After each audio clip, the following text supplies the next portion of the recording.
Bienvenidos a Corresponsales, el programa de France 24 que los invita a dar una vuelta al mundo de la mano de nuestra red de periodistas. Soy Pedro Nelson Ruiz. Comenzamos.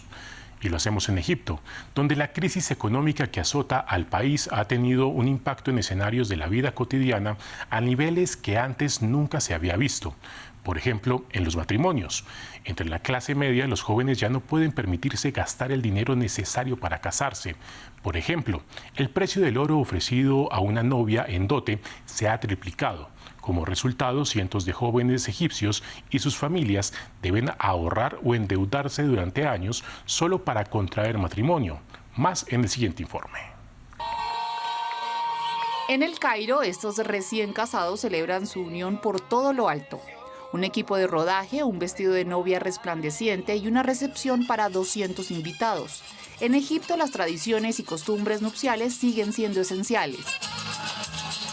El matrimonio es muy importante, es incluso esencial porque protege a las personas de cosas malas como el adulterio. En cuanto un joven cumple 20 o 21 años, tiene que casarse, pero hay que tener mucho dinero porque es costoso. Además de la celebración, este novio tuvo que comprar un apartamento, oro y pagar una dote. La familia de la novia, por su parte, proporcionó los electrodomésticos, los utensilios de cocina y la ropa de cama. Costo total, decenas de miles de euros. Una suma que se ha vuelto inasequible incluso para la clase media. Desde marzo de 2022, Egipto se ha hundido en una crisis económica. La libra egipcia ha perdido el 70% de su valor y el precio de las materias primas se han más que triplicado. En este pueblo al sur del Cairo, Younes lleva 3 años comprometido, pero aún no puede casarse. El oro cuesta 80 euros el gramo. Todavía necesita reunir 4.000 euros para comprar 50 gramos de oro para su futura esposa. Su salario como panadero apenas alcanza los 80 euros al mes. Casarse ahora es mucho más costoso que antes. Antes el oro era barato y todos los gastos asociados a la planificación de la boda no eran tan altos. Hoy en día muchas personas tienen que endeudarse e intentar pagarlo poco a poco después de la boda. El matrimonio se ha convertido en una carga para los jóvenes. Que Alá los ayude. En su pueblo, este jeque intenta convencer a las familias de que reconsideren sus requisitos matrimoniales. El profeta, la paz sea con él, dijo: los matrimonios más bendecidos son los menos costosos. Algunas bodas cuestan hoy hasta 17.000 euros. ¿Qué joven puede gastar esta cantidad? Ninguno puede permitírselo. Esperamos una reducción de gastos para que nuestros niños y jóvenes puedan casarse y así dejar de cargarlos con todas estas obligaciones. En sus sermones, el jeque sugiere, entre otras cosas, reducir la cantidad de oro de 50 a 10 gramos. Espera que con el tiempo consiga cambiar su mentalidad. Pasamos a Irak, que se enfrenta a una de las sequías más graves de su historia. Los embalses turcos que afectan el caudal de los ríos iraquíes siguen bajos y las lluvias invernales son insuficientes para garantizar tanto el suministro de agua potable a los iraquíes como el riego de las tierras de cultivo durante este verano. Año tras año, sequía tras sequía, una parte entera del patrimonio ambiental y cultural ha comenzado a desaparecer. Este año no hay arrozales en los alrededores del pueblo de Mishkab, a 200 kilómetros al sur de Bagdad.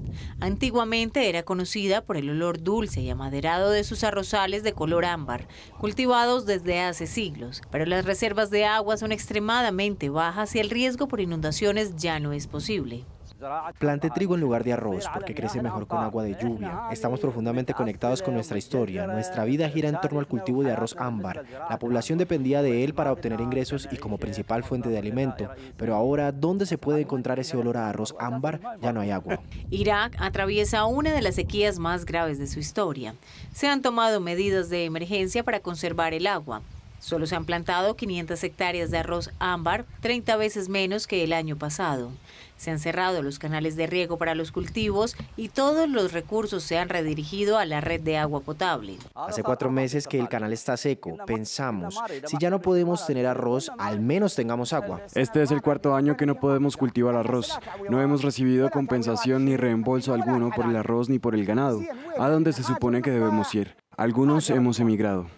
Los mismos problemas se enfrentan más al sur. Estas ciénagas, declaradas Patrimonio de la Humanidad por la UNESCO, se encuentran en peligro de extinción. Bajo el calor se han estado evaporando a un ritmo de 3 centímetros por día.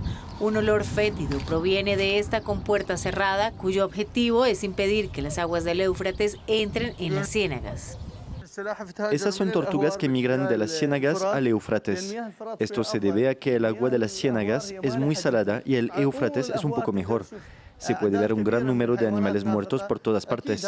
Es claro que se trata de una alteración extremadamente grave del equilibrio ecológico de Irak. La flora de estas antiguas ciénagas también ha ido cambiando. Los arbustos del desierto han sustituido a las plantas acuáticas en algunas zonas. Los pastores de búfalos de agua ahora deben comprar recursos para sus animales que se empiezan a agotar. Para algunos, la carga es demasiado pesada y abandonan las ciénagas.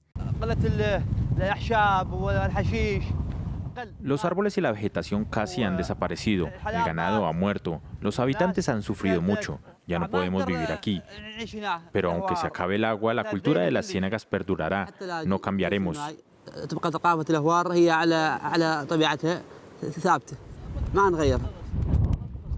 Algunos regresarán aquí durante las estaciones más templadas para continuar con sus tradiciones, pero en los últimos años el fenómeno de la migración interna por motivos climáticos se ha convertido en una realidad en Irak. El patrimonio ambiental histórico del país se muestra cada vez más frágil ante la perturbación climática. Vamos a Perú, donde valiosos restos del siglo XVI fueron descubiertos por arqueólogos de la Municipalidad de Lima en el centro de la capital de ese país. Sin embargo, las excavaciones para recuperar los tesoros históricos no pueden continuar debido a una prohibición por parte del gobierno. Nuestro corresponsal en Perú, Francisco Zacarías, nos amplía la información en este reportaje. En Perú, grandes tesoros arqueológicos encontrados no se podrán excavar. Una prohibición del Palacio de Gobierno le impide a los arqueólogos trabajar en los hallazgos, entre los que se encuentran uno de los primeros puentes de la ciudad, vestigios del primer molino hidráulico y la base de un arco. El motivo es un lugar por donde transita la presidenta Dina Boluarte. A decir verdad es frustrante porque se han hecho todas las gestiones pertinentes, sin embargo sentimos que nos estrellamos contra una pared que no debería haber, porque en definitiva estamos en espacio público y es un espacio en el cual deberíamos poder intervenir sin mayor controversia. Hay que empezar a excavar. Para no detener la exploración, los arqueólogos propusieron a Presidencia de Perú trabajar en turnos específicos, instalar cámaras de vigilancia y emplear un dron, pero la respuesta sigue siendo negativa. Los museos abogan para que se elimine el bloqueo. Que los tesoros que Lima esconde salgan a la luz para beneficio del país, porque cada vez que se descubre uno de estos yacimientos, uno de estos elementos olvidados o ocultados por el paso de los siglos, cada vez que salen a la luz quien gana es la ciudad de Lima y obviamente todos los peruanos. Las autoridades peruanas evitaron pronunciarse sobre este litigio. Sin embargo, exfuncionarios de Estado rechazan la negativa gubernamental al desarrollo de las excavaciones. Me preocupa más que nos consideren que somos idiotas en la UNESCO cuando desaprovechamos la oportunidad de poder investigar y mostrar eso al mundo y que no lo hagamos, porque el capricho frívolo de la presidenta impide que se haga. Diversos expertos aseguran que la prohibición del Palacio de Gobierno es ilegal, porque contradice autorizaciones del Estado peruano. Existe temor que el impasse haga perder tiempo a los arqueólogos, con la finalidad que el permiso del Ministerio de Cultura expire. Y con eso, la ciudad de los Reyes, que el conquistador español Francisco Pizarro fundó en 1535, permanecerá sepultada. Veamos ahora la situación al este de Colombia, en la comunidad de La Urbana, uno de los principales asentamientos del pueblo Piahora. La apertura a la cultura occidental ha modificado profundamente los hábitos y el uso de herramientas tradicionales para la horticultura. Sin embargo, a la hora de la desaparición de los últimos mayores, varios jóvenes piahoras sostienen proyectos de artesanía y de turismo comunitario para salvaguardar saberes, técnicas ancestrales y compartirlas a los visitantes. Maxime Pluvinet tiene los detalles. En la cultura, junto con su hija Xochitl, Joana va a cultivar la yuca, uno de los principales alimentos cosechados por los piarroas. Con un machete y un catumare, el cesto tejido con hojas de palma, van retomando una tarea que casi fue olvidada por las jóvenes generaciones.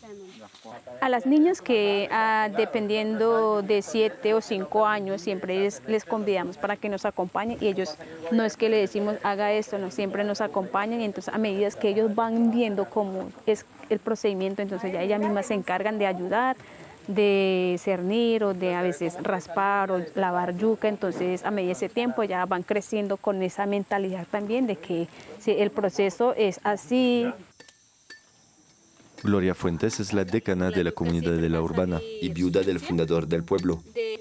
Una vez que los jóvenes aprenden a sembrar yuca, les comparte el secreto de la producción del casabe, para que tengan nuevo modo de subsistir y mantengan la cultura viva. No se ve ya tanto el trabajo en el conuco en el campo. El que daba el ejemplo a los jóvenes, el fundador, don Juan Francisco Fuentes, no existe en ese momento. Y los ancianos quedamos bien poquitos. Por eso en ese momento me siento agradecida. La demostración la estoy haciendo porque ya solo quedamos 3 o 4 adultos mayores en la comunidad. Para entender mejor el sentido de las herramientas para los piarroas, visitamos a Héctor Fuentes, hijo de Gloria y sabedor de la comunidad. Perpetuó el legado de su padre al incentivar la producción de las herramientas tejidas, como el catumaré, para reconectar con la cultura y venderlas a los visitantes. Nosotros los piarroas nacimos en una estera, el tejido de la vida, el tejido social, tejido cultural, donde a mí me tiene que... con una pintura de la vida, me dice que tengo que tener mi patrimonio y es la que me va a llevar al camino de la identidad.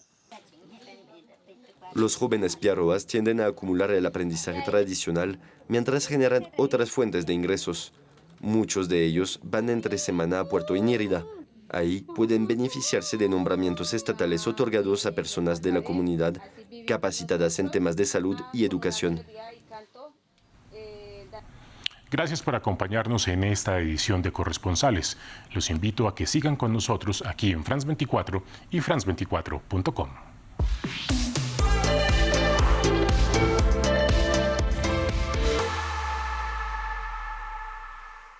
Un viaje político, social y cultural por el viejo continente. El panorama de la actualidad y la diversidad de una región decisiva en el mundo. Cada 15 días, asómese con nosotros a Europa. Acompáñenme en Ventana Europa en France 24 y france24.com.